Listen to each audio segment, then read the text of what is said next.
పాట అంటే ఇలా ఉండాలి, డాన్స్ అంటే ఇలా ఉండాలి, లొకేషన్స్ అంటే అలా ఉండాలి, మెలోడీ అంటే ఇలా ఉండాలి అని ఎన్నిసార్లు అనిపించిందో లెక్కే లేదు. Chikiri Chikiri full video song చూశాక సింపుల్ గా చెప్పాలంటే ఈ పాటను ఎన్నిసార్లు చూసినా తనివి తీరట్లేదు. దానికి ప్రధాన కారణం mega power star Ram Charan గారి గ్రేస్ఫుల్ డాన్సింగ్ మూవ్సే. అంత ఈజ్తో అంత టిపికల్ డాన్సింగ్ స్టెప్స్ ఆయన ఎలా వేస్తున్నారో అర్థం కావడం లేదు. సాంగ్ బిగినింగే ప్రోమోలో ఆయన చేసిన వైరల్ డాన్సింగ్ స్టెప్తో ప్రారంభం అవుతుంది. ఇక అక్కడ నుండి మొదలుకొని ఆయన ఎప్పుడు కనబడ్డా సరే చాలా టిపికల్ డాన్సింగ్ మూవ్మెంట్స్ చాలా ఈజ్తో చాలా గ్రేస్ఫుల్గా చేస్తూ వచ్చారు. ఇకపోతే ఆస్కార్ అవార్డు గ్రహీత ఏఆర్ రెహమాన్ గారు ఇటువంటి అద్భుతమైన మెలోడీ ఇచ్చి దశాబ్ద కాలం గడిచిపోయి ఉంటుందేమో. ఈ మెలోడీ ఎవర్ గ్రీన్ గా చరిత్రలో శాశ్వతంగా నిలిచిపోయే పాట. మరి ముఖ్యంగా ఏఆర్ రెహమాన్ గారి కెరీర్లోనే one of the best compositions. Tune ఎంత మధురంగా ఉందో అందుకు తగ్గట్టుగానే మధురాతి మధురంగా మోహిత్ చౌహాన్ గాత్రం ఉంది.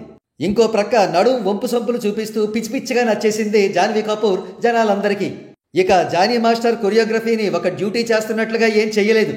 రామ్ చరణ్ గారి మీద ప్రత్యేకమైన అభిమానంతో ప్రేమతో చేసినట్లు అనిపించింది ఆ అపూర్వమైన డాన్సింగ్ స్టెప్స్ చూశాక.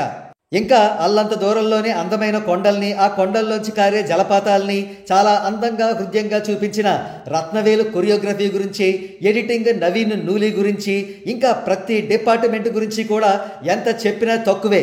ఈ అద్భుతం అంతా కూడా డైరెక్టర్ సానా బుచ్చిబాబు విజనరీ డైరెక్టోరియల్ ప్రావెస్ వల్లే సాధ్యమైంది.